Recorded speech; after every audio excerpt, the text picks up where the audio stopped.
La nuit, la TSR rallume l'info. Du lundi au vendredi, l'actualité remise à jour avec le 23-15.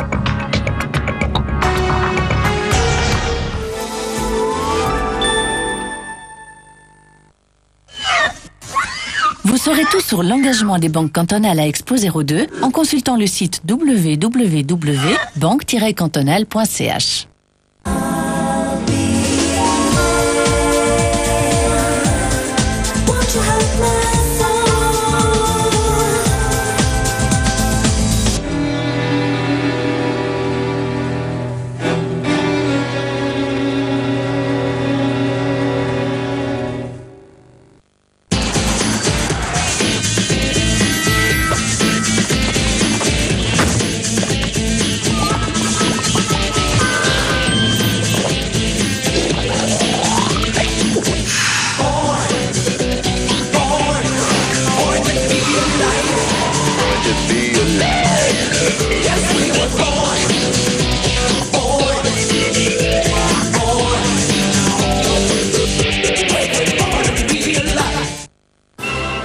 Voici Giotto, la nouvelle pâtisserie typiquement italienne.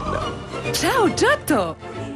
Giotto, 10 petites boules, l'une derrière l'autre, si croquantes, si légères. Giotto, des petites tentations si délicieuses qu'on ne peut plus s'arrêter. Giotto, la nouvelle pâtisserie à l'italienne. Combinez les avantages d'un massage à ceux d'un nettoyage en profondeur. La nouvelle brosse à dents Montadon Contact Massage favorise l'irrigation sanguine et contribue à fortifier les gencives. La nouvelle Montadon Contact Massage.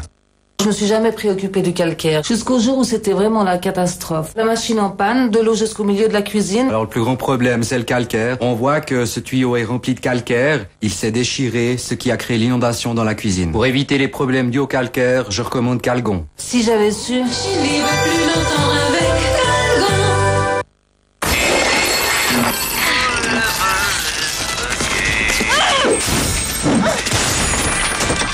Driving past the sailors on the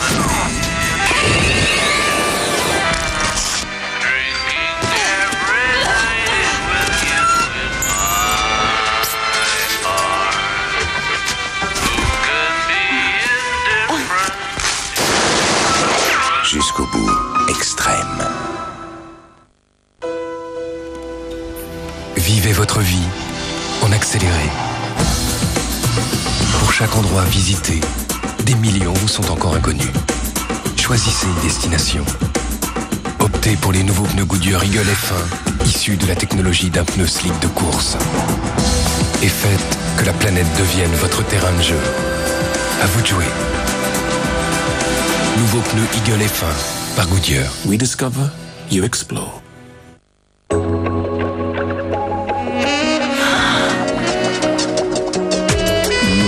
Orange et mangue. Granini, j'en étais sûre. Granini orange mangue, maintenant aussi en PET. Qu'est-ce qui donne du pep? Hein? Granador. Qu'est-ce qui donne du pep? Granador. Qu'est-ce qui donne du pep? Granador. Nouveau Kick for You de Granador. Granador donne du pep.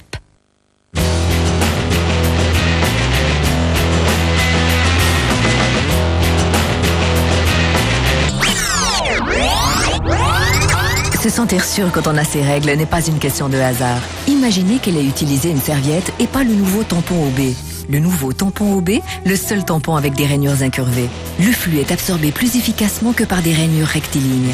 Vous vous sentez mieux protégé et tout simplement sûr de vous. OB, rainures incurvées, vous vous sentez mieux protégé.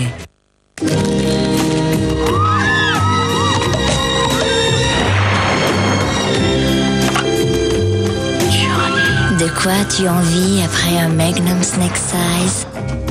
D'un autre? Magnum Snack Size, si petit plaisir.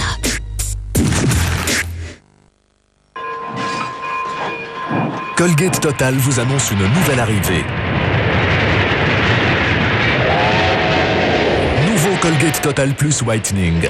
Les 12 heures de protection de Colgate Total, la blancheur en plus.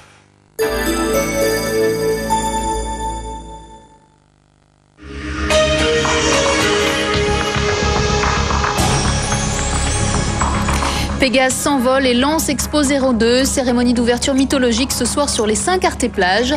Ulysse, Prométhée, la sirène Lilith ou le centaure Chiron ont fait entrer le public dans un autre espace temporel, dans un autre univers, celui de l'exposition nationale.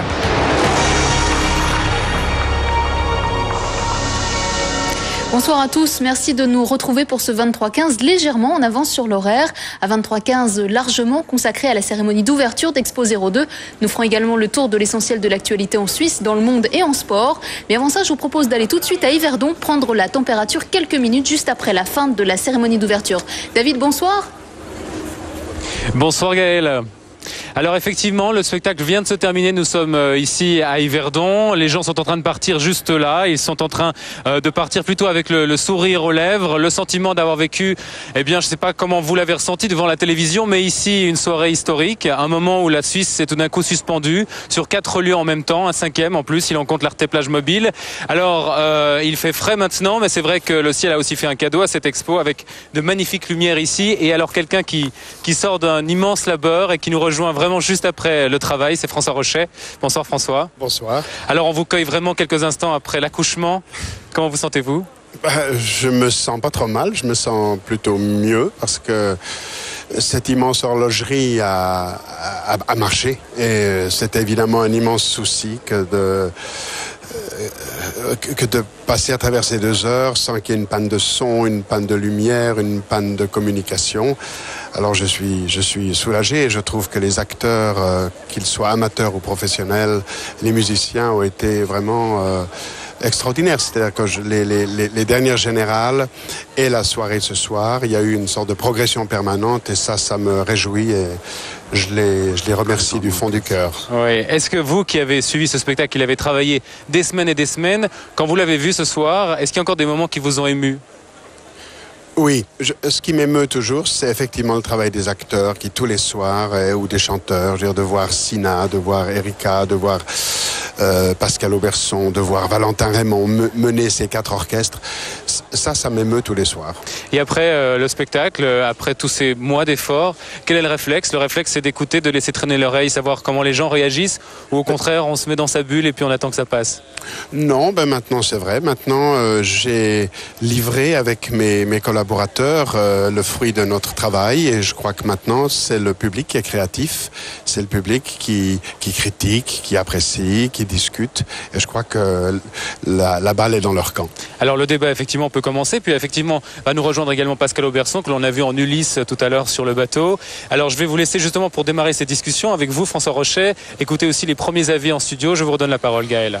Merci David, vous restez avec nous en compagnie de vos invités. Ici, avec nous sur le plateau d'Actu, j'ai le plaisir d'accueillir Jean-Jacques Roth, rédacteur en chef adjoint du journal Le Temps, Caroline de Cornière, chorégraphe, ainsi que Guillaume Botello, chorégraphe également, et danseur tous les deux. On vous doit à tous les deux le spectacle du Temps à Genève pour le passage à l'an 2000. Et Stéphane Bonvin à nos côtés. Alors vous avez regardé avec nous le spectacle inaugural tout à l'heure à la télévision. Avant de livrer vos réactions, je vous propose de regarder les meilleurs moments de ce spectacle avec Laurent Bastardo.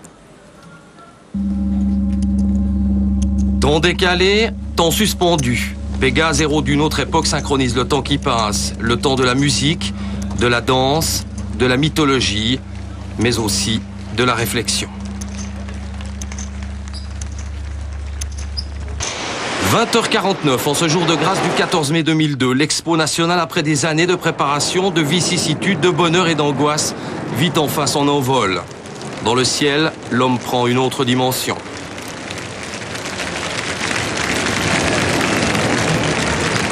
Première mondiale en télévision, les 4 Arte-Plages entonnent alors juste après 21h l'hymne à la nuit de Maurice Chapa et Bertrand Roulet. 300 choristes et 185 musiciens qui ne se voient pas, qui ne s'entendent pas, mais qui ensemble offrent grâce aux technologies modernes une parfaite symbiose de leur union.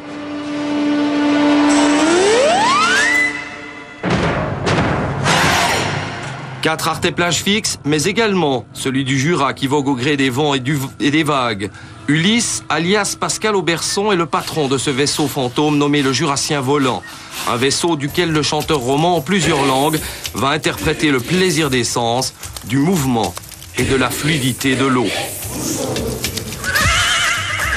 Oh, de la houle chimérique au tempère sous les crânes, nous passons notre temps à graisser nos machines pour ne pas dévier du tracé d'origine. Au fil des tableaux, de la tour de Babel à l'histoire revisitée par François Rocher de la vie de Prométhée, cousin de Zeus et de son frère Épiméthée, le spectateur se laisse alors bercer dans des délires de couleurs, de senteurs, de notes et de paroles d'un autre temps. Je vais inventer la plus belle femme qu'on ait jamais vue. Et justement, m'inspirer des plus belles femelles de Zeus.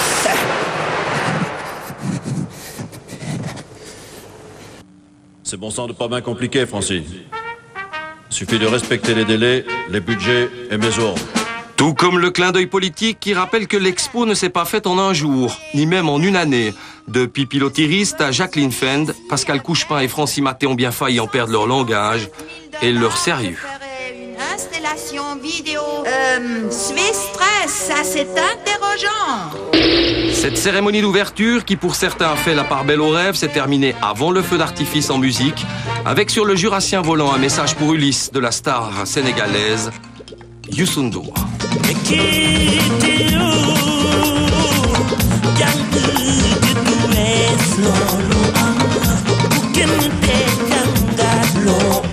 Malgré quelques petites longueurs, ce spectacle fut haut en couleurs.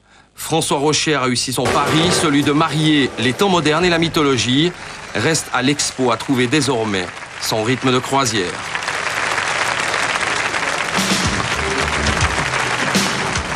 Jean-Jacques Roth, à chaud, votre réaction à ce spectacle ? Je parle du spectacle que j'ai vu à la télévision. J'imagine que ce que les gens auront vu sur les arts-et-plages sera très différent. C'est aussi un spectacle télévisé qui, pour moi, m'a laissé à la fois impressionné pour le tour de force technique et très perplexe pour beaucoup des aspects que je pourrais développer par la suite. Caroline de Cornières, et vous, votre réaction ? Pour ce spectacle télévisé, il m'a été assez difficile de me laisser emporter par le spectacle. J'ai été happée par quelques images dont je parlerai tout à l'heure aussi, mais j'ai eu du mal à avoir un avis ou un jugement d'ensemble. Guillaume Botello ? C'est très difficile, on a zappé d'une chaîne à l'autre et moi je suis assez partagé, des images qui j'étais très touché, très emporté, et d'autres que je n'ai pas aimé du tout, que je ne comprenais qu'est-ce que ça faisait là. Très partagé. En tout cas, pas un enthousiasme délirant, en tout cas, pour vous trois. Je ne suis pas certain qu'on a vu les vrais spectacles. On a vu que ça a été filmé, on a zappé ça. Oh, on reste là, c'est beau, la musique est bien, on passe là, regarde. Je ne suis pas certain qu'on a vu la même chose que les publics qui étaient sur place. En tout cas, on a fait le yo-yo, quoi, avec des hauts et des bas, des moments d'émotion et des moments un petit peu de dilatation et de perplexité. Pas d'enthousiasme non plus pour vous, Stéphane Mauvin, donc. Moi, je suis déçu en bien, comme on dit dans le canton de Vaud, quoi, donc pas mal. Donc après ces 4 réactions, je propose de retrouver de nouveau en duplex David Riss avec François Rocher. Oui, alors François Rocher qui est resté avec nous, qui vous a écouté très attentivement. Évidemment, on dit que c'est toujours très difficile pour un acteur qui descend de scène d'écouter des remarques quand elles sont en plus de ce type. Comment est-ce que vous les recevez, ces remarques ? Écoutez, j'en prends note, je les écoute. Je peux pas, je veux dire... Comme je vous le disais tout à l'heure, moi avec mes collaborateurs et mes artistes, on a proposé quelque chose et puis on sait très bien que dès le moment où on le livre, il y a des réactions diverses. Je crois que je n'ai pas de commentaire à faire là-dessus. Oui, puis vous disiez tout à l'heure qu'effectivement, on se souvient évidemment de l'événement qui a été la fête des vignerons, et puis les gens n'oublieront jamais ce spectacle, que là aussi au début, ça avait suscité un immense débat. Absolument, les générales étaient houleuses. Ma foi, je ne sais pas très bien quoi dire.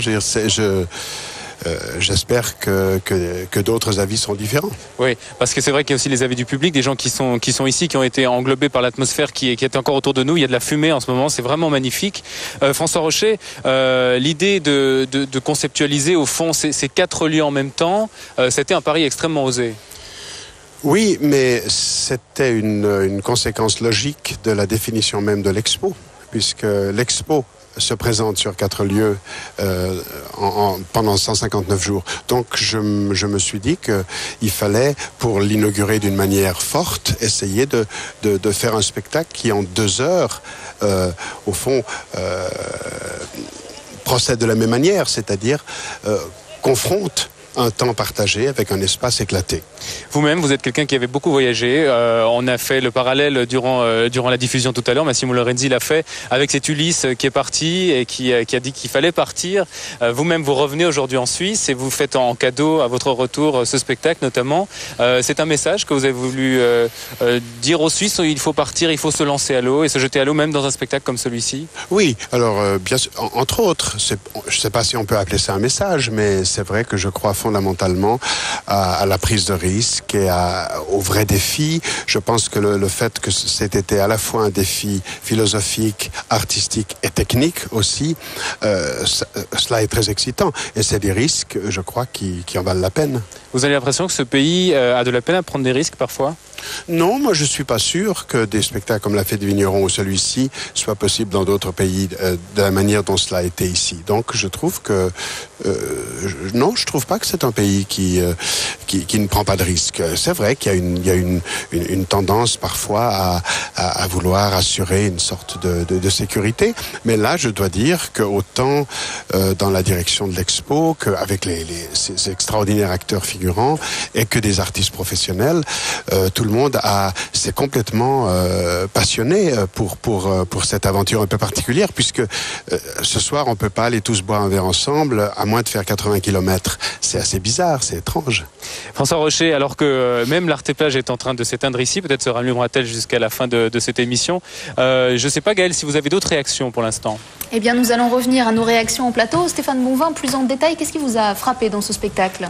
Moi, d'abord, le tout début, quand on a vu Pégase, le cheval piaffer, prêt à s'élancer, moi, j'étais pas très sensible à l'expo, à tout ce qui s'est passé avant. Et tout d'un coup, j'ai réalisé tout ce qu'on avait investi dedans, tout ce qu'on attendait de l'expo. Le cheval s'est emporté. C'était très, très émouvant. Et puis après, moi, j'ai retenu des passages. Au fond, les passages collectifs, je les ai moyennement aimés, ou parfois pas du tout. Et puis, les passages sur des individus, sur des scènes précises, plus petites, j'ai trouvé ça très beau. Guillermo Botello, alors, et vous, dans le détail, qu'est-ce que vous retiendrez de cette cérémonie ? Une inégalité, des images qui m'ont beaucoup touché, Pascal Auberson au Prométhée sur ces rochers, des images cette vache avec cette femme magnifique, très sincère et très forte, et des choses qui sont tous les contraires de celle-là, qui ne m'ont pas touché, que j'ai trouvé vraiment... Et cette inégalité qui, au même temps, est-ce que ce n'est pas dans les structures même, c'est une vraie prise de risque que François a fait là, qui est d'avoir 4 Arte-Plage au même temps, avec des niveaux de lecture très différents, parfois très populaires, parfois très raffinés, et je me demande si il n'a pas fait quelque chose qui est assez sérieusement risqué, qui est essayer de toucher des goûts très différents, mais vraiment. Pas au niveau d'être populaire, de plaire à tout le monde, mais abordé par différents thèmes. Mais moi, c'est très inégal, je dirais que c'est presque opposé, très touché et très contraire, très allergique parfois et parfois très attaché. Caroline de Cornière, et vous, votre réaction, est-ce qu'il y a des choses qui vous ont franchement déplu, franchement plu ? Oui, il y a des choses qui m'ont franchement plu, comme cette vache immergée avec cette femme comme sur une île, perdue et en même temps complètement habitée par un feu passionné. Ce que j'avais envie de dire, c'est que de se confronter à l'eau, c'est un gros défi artistiquement, parce que c'est un élément très puissant, à la fois émotionnel, au niveau de la dramaturgie, et il faut des identités artistiques très fortes pour faire face et pour faire poids avec cette immensité, ce lac magnifique, cette lumière, cette nature qui est beaucoup plus belle que tout ce qu'on peut créer. Enfin, ça c'était une idée que j'ai. Alors, quand ces identités artistiques étaient là, présentes, comme cette femme sur cette immense vache, Pascal, Erika, alors Sina, ces identités très fortes, l'eau et l'identité artistique prenaient une force immense. Et puis il y avait quelque chose là qui se créait. Le reste me paraissait plus faible parce que se faisait complètement happer par le cadre. Et là, je trouvais que c'était la difficulté et le défi aussi. Mais de ne pas avoir la force de l'élément sur lequel on a travaillé. De se faire complètement manger par ce lac. Et la tour de Babel, par exemple, m'a semblé ridicule par rapport à cette immensité, cette force d'éléments. Bon, vous portez tous les deux un regard de chorégraphe. Je rappelle que vous êtes danseurs, chorégraphes tous les deux. Vous connaissez la difficulté aussi de mettre en place un spectacle de cette envergure. Est-ce que le défi n'a quand même pas été relevé à ce niveau-là ? Tout à fait. Je ne peux pas imaginer qu'est-ce que c'est le travail, la coordination là-dedans. J'ose imaginer, et ça doit être incroyable. C'est quelque chose d'étonnant.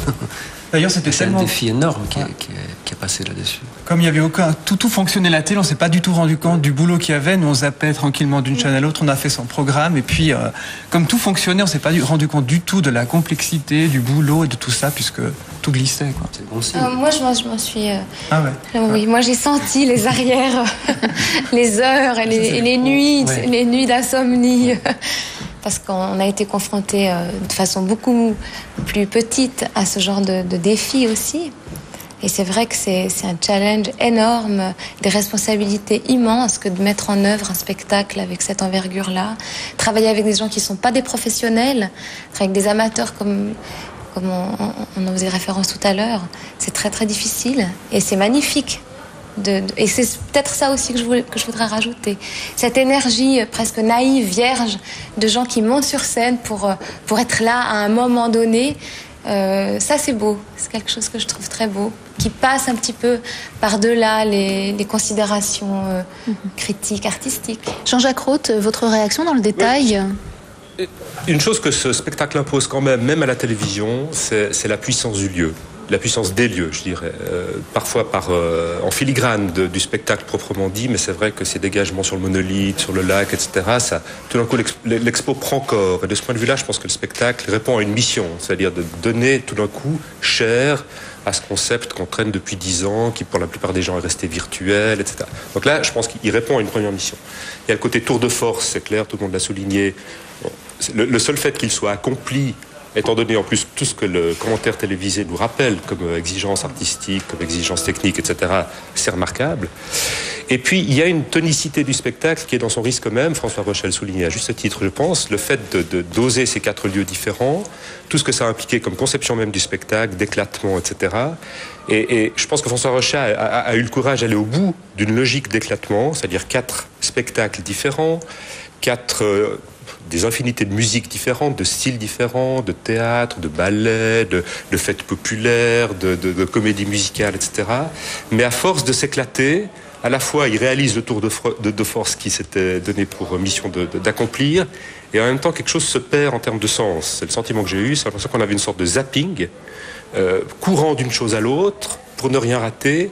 Et je me demande si quelque part cette démonstration-là n'est pas aussi celle un peu du risque d'Expo 02, comme elle se présente, une Suisse éclatée, sur 4 lieux, sans thème fédérateur, sans titre, sans programme clair pour les gens. C'est à la fois un risque formidable, et je pense que d'ailleurs il va être plutôt gagné, d'après ce que je peux en imaginer, parce que je ne l'ai pas visité. Mais en même temps, ça pose une question sur ce qu'on pense aujourd'hui de ce que peut être un lieu de rassemblement comme une exposition. C'est-à-dire que c'est un rassemblement qui n'en est pas vraiment un. Et ça, je trouve que c'est intéressant, parce que tout ça est porté par le spectacle, est exprimé par le spectacle, parfois avec son consentement et parfois malgré lui. Après ce tour de table, je vous propose de retourner de nouveau à Yverdon pour retrouver David Riss, qui sera normalement en compagnie de François Rochet et de Pascal Auberson, si tout va bien et s'il est arrivé. François Rochet et Pascal Auberson qui sont en train de se retrouver en direct sous nos caméras, puisque Pascal Auberson vient de retraverser depuis l'artéfrage, il a traversé la Thielle et il nous rejoint sous vos yeux. Les deux, le comédien et le metteur en scène, se sont embrassés juste après le spectacle. Pascal Auberson à chaud. Vous sortez de ce spectacle dans quel état d'esprit ? Vivant. Non, c'est un défi. Hein. Nous, on est reliés comme ça. J'ai appelé ça Alone Together. Hein.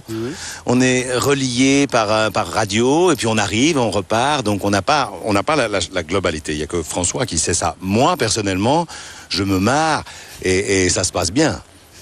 François Rochet, justement sur ce côté éclaté, on a entendu en plateau des gens qui disaient à force d'être éclaté, est-ce qu'il y a une perte de sens? Est-ce que c'était pas le risque Il faudrait encore s'entendre sur ce qu'on entend par sens.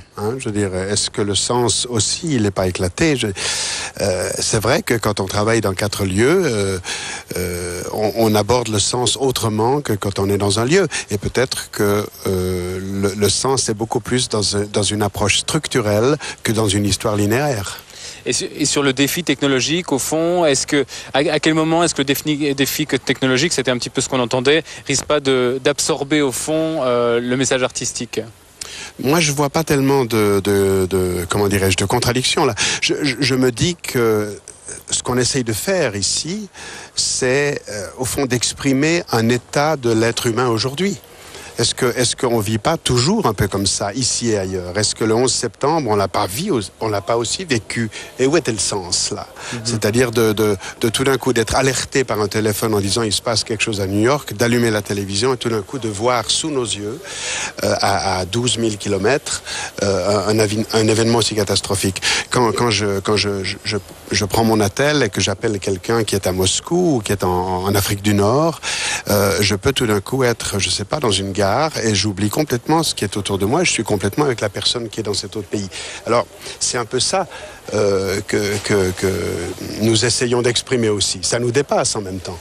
Pascal Auberson, votre engagement dans ce spectacle, c'était pour raconter quoi? Vous avez l'impression qu'il était à l'image de cette Suisse d'aujourd'hui Oui, moi c'est ça qui m'a passionné aussi. Ouais. C'est au fond de dire des choses de maintenant, d'aujourd'hui, parce que je crois que Ulysse, il m'a laissé libre, le bougre. C'est d'ailleurs difficile quand on vous dit, vous voulez écrire quoi? Écris. Alors j'ai écrit les 3 chansons où j'ai l'impression de dire quelque chose de ce monde. Je sais pas si vous avez entendu les mots, mais je crois que je dis des choses. Je suis libre à l'intérieur de ça. C'est vrai que le défi technologique est tellement énorme. Moi, me dépasse personnellement en tant qu'artiste, parce que je peux rien faire. Il y a un moment donné où on est vraiment suspendu à ça. Vous vous rendez compte qu'il y a un moment donné, on entend, et moi j'adore ça, c'est la nuit, ça c'est féerique. Il y a du fumigène et on entend. Allez, pour le bateau, c'est bon. Et il y a un capitaine extraordinaire qui fait... Et on avance comme ça, et tout d'un coup on dit « Morat est en retard !» Si bon, alors... C'est assez fou, moi je trouve que c'est assez fou à vivre. Alors j'ai écouté effectivement les mots, parmi les mots il y avait le mot partir qui était un mot très important. Le public lui est parti pour l'instant avec des impressions qu'on va essayer de recueillir. Je ne sais pas si on les a, Gaëlle, ou si on les aura dans de prochaines éditions. Oui, effectivement, on va pouvoir écouter quelques réactions. Vous le disiez, la majorité du public a regardé le spectacle à la télévision, c'est-à-dire que nous avons pu voir les cartes Arte et Plage simultanément. Mais les spectateurs qui ont choisi de se rendre sur place ce soir, eux, ont pu assister à l'intégralité de chaque partie. Ils n'ont donc pas eu du tout la même vision que nous sur ce spectacle. Alors je vous propose d'entendre leurs réactions recueillies tout à l'heure à Neuchâtel par Mathieu Truffert. Ouais, vous l'entendez, Gaël, les applaudissements derrière moi sont polis, sont plus. Ce soir, sur l'Arte Plage de Neuchâtel, eh bien, le public était, comme sur les autres Arte Plage, fait de VIP, comme on dit, de personnalité, mais aussi de monsieur et madame tout le monde qui découvraient pour la première fois cette expo nationale. Alors c'est vers eux qu'on est allé poser quelques questions. Étonnant, moderne, avec des côtés traditionnels, à mon goût très réussi. Et très sympathique. Très varié. C'était impressionnant. Certaines scènes étaient impressionnantes, notamment avec l'hélicoptère, etc. Oh, c'était un peu décousu. J'ai eu de la peine à suivre par moments, franchement.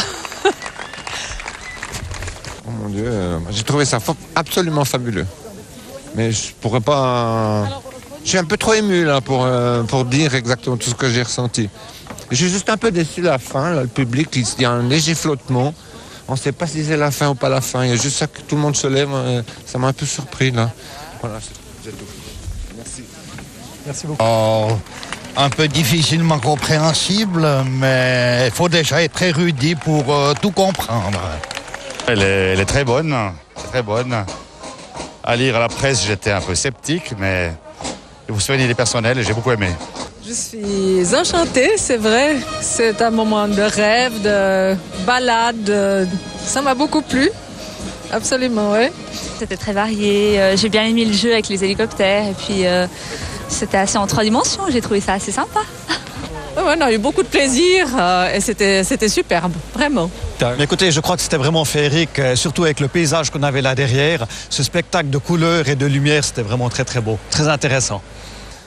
Surpris en bien. J'étais un peu pessimiste au départ, mais maintenant que je suis vu, j'encourage les gens à aller le regarder. Moi, je dis que ça vaut le déplacement, en tout cas. Puis je félicite l'organisation, j'ai rien à critiquer. Merci beaucoup. Voilà David, quelques réactions recueillies à Neuchâtel, j'imagine qu'ils doivent faire chaud au cœur à François Rochet dans l'ensemble. Oui, qui sont à Yverdon. C'est vrai qu'on s'est beaucoup téléporté ce soir, mais on est bien toujours à Yverdon. Effectivement, c'est un autre ton que celui qu'on a entendu juste avant, et là le sourire revient. Les gens déçus en bien, c'est le terme helvétique qui revient. Oui, c'est passionnant d'entendre des réactions. Ce qui me touche, c'est que les gens étaient émus et que même si ils n'avaient pas toutes les références, eh bien, ils entraient dans le rêve.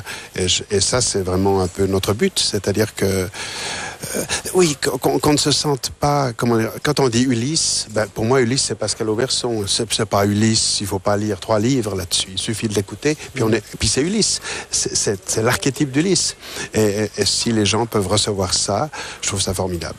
La fin, c'est vrai que la fin, certains ont dit, on n'était pas très sûr que c'était terminé. C'est peut-être une utopie que j'ai. Moi j'aimerais pas finir ici, j'aimerais, avec l'Arte Plage derrière, c'est l'expo qui commence, et au fait j'avais pas envie de faire un noir final et que les gens repartent en coulisses. J'avais envie de rester sur ces sites magnifiques. Et puis maintenant, c'est l'expo qui commence. Donc, je voulais pas de fin. Alors c'est vrai, peut-être qu'on le paye un petit peu dans la mesure où il n'y a pas le rideau et puis le noir et puis les saluts et puis mais c'est vrai. Pascal Auberson, cette aventure n'est pas tout à fait terminée. Il y a encore 2 fois. Non, il y a encore 2 fois, oui. Et vous allez en repartir avec quoi dans vos bagages ? Avec une chose extraordinaire, c'est la relation d'amitié et d'amour qui se lie sur ce bateau, puisqu'on est tout le temps ensemble avec 50 jeunes, et pour moi ça me donne une jeunesse extraordinaire. François Rochet, pour terminer, encore 2 soirs, et vous allez vous envoler au théâtre de Carouge. Vous repartez avec quel bagage ? Avec de nouveau une aventure humaine extraordinaire, et je dirais aussi une aventure de rencontre suisse-allemande, suisse-romande, qui m'a particulièrement touché. C'est-à-dire de travailler en même temps avec Pascal, avec Sina, avec Erika, avec Daniel Ludwig, avec Gilles Tchoudi, avec Nathalie Lanuzel, avec Laurent Sandeau. Et ça, je me dis, il faut continuer. Il y a des choses à faire. Et puis, encore une fois, c'est un potentiel de notre pays qu'on n'utilise pas. On se retrouve dans les temps d'avant la tour de Babel. Merci beaucoup François Rochet et Pascal Auberson. Voilà ce que l'on pouvait dire très très très à chaud évidemment ce soir ici à Yverdon, où je vous confirme que maintenant tout est éteint. Yverdon certainement est tout ensommeillé et se réveillera sur une expo qui vient de démarrer, on l'a dit, dans une certaine émotion, et le débat ne fait que commencer. Merci David, j'espère que vous allez passer une bonne fin de soirée donc à Yverdon. Guillermo Botello, vous, dans le cadre de cette exposition nationale, vous présentez la danse contemporaine sur l'Arte Plage de Neuchâtel. Oui, la compagnie Alias et Philippe Serre, on présente du 20 mai au 16 juin, projet Ditien à Neuchâtel. Un projet, je crois que c'est le seul projet de danse contemporaine, à ma connaissance, qui se passe tous les après-midi, tous les jours, et les soirs, tous les jeudis, vendredis, samedis. Ça permet aux gens d'avoir une initiation à la danse contemporaine ? Alors, ces projets, au fond, l'expo c'était assez intéressant parce que les seuls cahiers de charges, si on peut dire, c'était le projet amène, pas qu'il amène, mais que cette danse contemporaine soit accessible ou en tout cas ouverte à un tout public. Chose que je trouve très intéressante et très nécessaire. Et on a mis sur place des spectacles, d'installations chorégraphiques, je crois j'aime pas le mot initié parce que ça veut dire que les jeunes ne connaissent rien. Je crois que dans la danse contemporaine, on n'a pas besoin d'être initié, on a besoin de reconnaître. On peut se reconnaître ou ressentir des choses à l'intérieur. Jean-Jacques Roth, pour conclure cette soirée, cette cérémonie d'ouverture, c'était une opération d'appel, presque une opération marketing pour l'exposition. Vous pensez qu'elle est de bon augure pour la suite ? Moi je pense que l'expo va marcher très bien. Je suis pas sûr que ce soit sur la base du spectacle. Je pense que c'est deux choses qui sont quand même dissociées, mais j'ai pas de doute que l'expo va marcher. On sent que quelque chose est en train de prendre, et c'est peut-être à Genève où nous sommes ce soir qu'on sent le moins cette vibration-là, mais il suffit de sortir du canton de Genève pour sentir une vraie curiosité, je crois, un vrai appel du public pour cette manifestation, ce que d'ailleurs je souhaite. Je pense que ce sera quelque chose de très réussi. Merci beaucoup à vous quatre d'être venus sur notre plateau pour cette soirée d'ouverture de l'exposition nationale. À Lausanne, l'ancienne salle du Grand Conseil a été détruite par le feu cette nuit. La valeur historique de ce bâtiment est inestimable, mais pour l'instant, les enquêteurs n'expliquent pas la cause du sinistre. Cette nouvelle ainsi que le reste de l'actualité dans notre pays, c'est avec Olivier Colère. À Lausanne, c'est l'un des plus anciens parlements suisses qui la nuit dernière est parti en fumée. Les pompiers, alertés vers 3h40 du matin, n'ont rien pu faire pour sauver cet édifice historique. C'est tout le bâtiment abritant l'ancienne salle du Grand Conseil vaudois qui a été détruit par les flammes. Datant du 19e siècle, le bâtiment était en cours de rénovation. Une enquête a été ouverte pour déterminer les causes de l'incendie, mais pour l'heure, aucune piste n'est privilégiée. Le débat portant sur la durée de l'école de recrues est peut-être loin d'être terminé. À une forte majorité, la commission de sécurité du Conseil national plaide pour une école de recrues de 21 semaines, soit le projet initial de la réforme Armée 21. En mars dernier, le Conseil des États avait lui plaidé pour une durée de 18 semaines contre 15 actuellement. Jacques Simon-Aigli abandonnera la présidence du Parti libéral suisse lors de l'Assemblée générale du 8 juin prochain. Le conseiller national libéral genevois est à la tête du parti depuis 6 ans et c'est l'ancien conseiller d'État vaudois Claude Ruet qui est pressenti pour lui succéder. Je vous propose à présent de faire le tour de l'essentiel de l'actualité internationale, cette fois en bref et en images avec Claude Ayer. Opération suicide de la guérilla musulmane au Cachemire indien. Des séparatistes ont d'abord attaqué un bus, puis une base militaire indienne avant d'être abattus. Au moins 33 personnes ont été tuées et une cinquantaine blessées. C'est l'attaque la plus meurtrière depuis 8 mois dans cette région disputée par l'Inde et le Pakistan. Sanctions contre l'Irak. Le Conseil de sécurité de l'ONU a décidé de les assouplir, avec l'appui des États-Unis, qui pourtant préparent ouvertement une intervention militaire contre ce pays. L'Irak pourra importer plus facilement les produits à usage civil. Critiqués à cause de leurs conséquences sur la population civile, les sanctions avaient déjà été allégées en 1996 avec l'introduction du programme Pétrole contre nourriture. Elles avaient été décidées après l'invasion du Koweït il y a 12 ans. Pas de négociation de paix sans réforme de l'autorité palestinienne, qualifiée de régime terroriste corrompu. Ce sont les propos tenus aujourd'hui par Ariel Sharon devant le Parlement israélien. Un sondage révèle quant à lui que plus de 6 Israéliens sur 10 sont favorables à la création d'un État palestinien. On passe au sport. La FIFA, la reconversion d'Eric Peda et du tennis avec le tournoi de Hambourg. C'est l'essentiel de l'actu sport du jour et c'est avec Fabrice Jaton. Le président de la FIFA, Sepp Blatter, a qualifié d'absurde les accusations de corruption émises contre lui par ses adversaires avant le congrès électif de Séoul qui se tiendra le 29 mai et a réaffirmé que les finances de son organisation étaient saines. Le Valaisan, qui s'exprimait pour la première fois depuis le dépôt d'une plainte contre lui la semaine dernière, a cependant admis avoir versé de façon non réglementaire $100 000 au président de la fédération russe et $25 000 à un arbitre africain, tout en précisant que ces versements avaient été effectués avec l'aval du comité exécutif. Sepp Blatter a également révélé avoir écrit aux partenaires commerciaux de la FIFA pour leur assurer que les finances de l'institution étaient bonnes. En tennis, au tournoi de Hambourg, les têtes de série n'ont pas connu de problème pour se qualifier pour le second tour, à l'image de l'Américain Andy Roddick qui a battu son compatriote Todd Martin 7-6, 6-2. Victoire également de Roger Federer sur Nicolas Lapanti 6-1, 6-4. Federer qui rencontrera au deuxième tour le Tchèque Bodan Ulirar. Eric Peda quitte les Charmilles à bientôt 35 ans. Le portier servétien a décidé de mettre un terme à sa carrière et deviendra prochainement maître de sport dans un collège de la Côte. Cette saison, Eric Peda fut l'un des grands artisans de la qualification genevoise pour les 8e de finale de la Coupe de l'UEFA. Sous le maillot grenat, Eric Peda a remporté un titre de champion et une victoire en Coupe de Suisse. Seul regret, il n'a jamais connu l'honneur d'une sélection en équipe nationale. Eric Peda, qui a fait l'essentiel de sa carrière à Servette, a également porté les couleurs de Carouge et de Saint-Gall. Bonne chance pour la suite, champion. Avant de se quitter, on jette un coup d'œil sur la couleur du ciel. Demain, nous allons avoir un avant-goût d'été. Une très belle journée ensoleillée malgré la présence de quelques voiles de cirrus. Il va falloir faire attention aux coups de soleil. Les températures fraîches au petit matin atteindront l'après-midi les 24 degrés à Genève, Sion et Coire, 25 à Locarno. Et ces températures devraient continuer à monter tout au long de la semaine. Voilà, c'est la fin de ce 23-15. Merci de nous avoir suivis. Votre prochain rendez-vous avec l'info, c'est demain, 12h45. Je vous souhaite une excellente fin de soirée et une bonne nuit.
Elan, la propreté au parfum unique.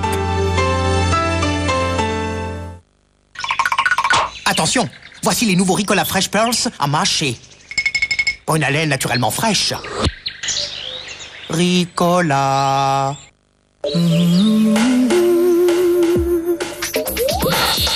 Parce que vous bougez, Vittel Bouchon Sport. À Bouchon Sport, une bouteille souple. Et vous buvez comme vous voulez, quand vous voulez. Vittel Bouchon Sport, l'eau mobile. Vittel, invente à Migros.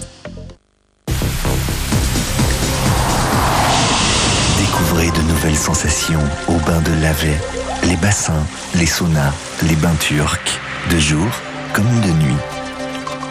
Plongez au cœur d'une oasis de bien-être. Les bains de Lavey, plaisir de l'eau et du corps. Alors, toujours avec le rasoir. À présent, il y a Vitmousse. Sprayer, attendre et rincer. Pour les jambes qui restent plus longtemps douces au toucher. Quelle douceur! Il faut absolument que tu me le prêtes. Le nouveau Vitmousse. Plus de douceur pour longtemps.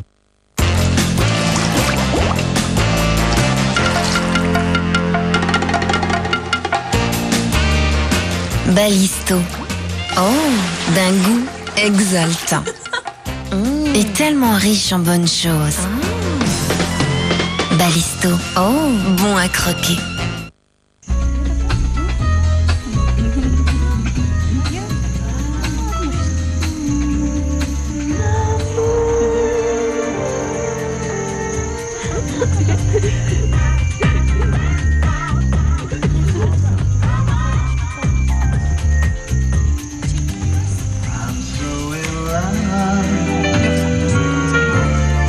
Show me a sign, say you'll be mine.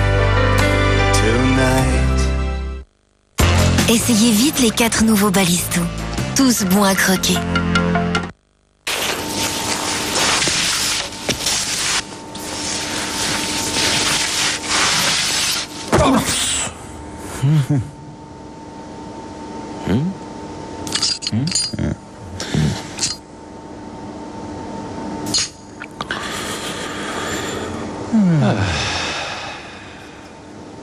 Les remplacements, ce n'est pas toujours simple. Par conséquent, quand vous êtes remis d'un accident, retournez travailler aussi vite que possible.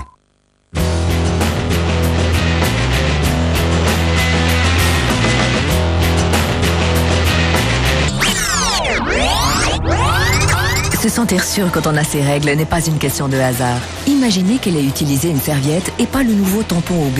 Le nouveau tampon OB, le seul tampon avec des rainures incurvées. Le flux est absorbé plus efficacement que par des rainures rectilignes. Vous vous sentez mieux protégé et tout simplement sûr de vous. OB, rainures incurvées, vous vous sentez mieux protégé. Pink, purple, quoi? Je me demande quelle couleur ils vont choisir en Suisse pour les nouveaux M&M's. Alors? La Suisse? Trouve pas? Pink, purple ou aqua? Votez pour la couleur des nouveaux M&M's sur www.mms.com. Savez où c'est, la Suisse? Votez et gagnez un super voyage autour du monde.